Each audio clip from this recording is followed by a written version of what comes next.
Isaiah chapter 19. The burden of Egypt.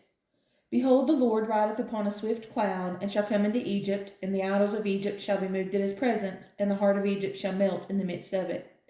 And I will set the Egyptians against the Egyptians, and they shall fight every one against his brother, and every one against his neighbor, city against city, and kingdom against kingdom. And the spirit of Egypt shall fail in the midst thereof, and I will destroy the counsel thereof, and they shall seek to the idols, and to the charmers, and to them that have familiar spirits, and to the wizards. And the Egyptians will I give over into the hand of a cruel lord, and a fierce king shall rule over them, saith the Lord of hosts. And the waters shall fail from the sea, and the rivers shall be wasted and dried up. And they shall turn the rivers far away, and the brooks of defense shall be emptied and dried up. The reeds and flags shall wither. The paper reeds by the brooks, by the mouth of the brooks, and everything sown by the brooks shall wither, be driven away, and be no more. The fishers also shall mourn, and all they that cast angle into the brooks shall lament, and they that spread nets upon the waters shall languish. Moreover, they that work in fine flax, and they that weave network shall be confounded, and they shall be broken in the purposes thereof, all that make sluices and ponds for fish. Surely the princes of Zoan are fools, the counsel of the wise counselors of Pharaoh is become brutish. How say ye unto Pharaoh, I am the son of the wise, the son of ancient kings?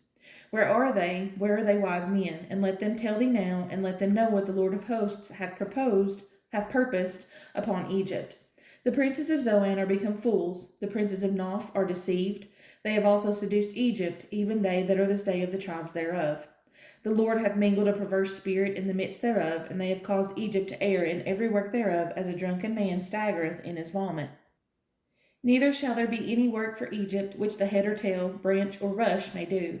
In that day shall Egypt be like unto women, and it shall be afraid and fear because of the shaking of the hand of the Lord of hosts, which he shaketh over it. And the land of Judah shall be a terror unto Egypt. Every one that maketh mention thereof shall be afraid in himself, because of the counsel of the Lord of hosts, which he hath determined against it. In that day shall 5 cities in the land of Egypt speak the language of Canaan, and swear to the Lord of hosts. One shall be called the city of destruction.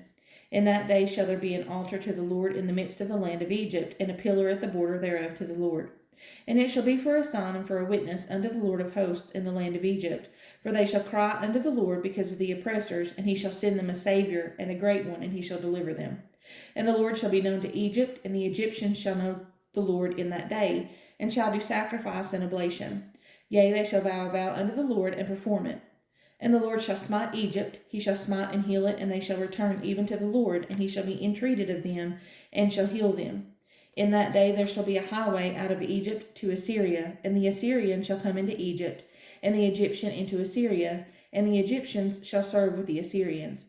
In that day shall Israel be a third with Egypt and with Assyria, even a blessing in the midst of the land, whom the Lord of hosts shall bless, saying, Blessed be Egypt my people, and Assyria the work of my hands, and Israel mine inheritance.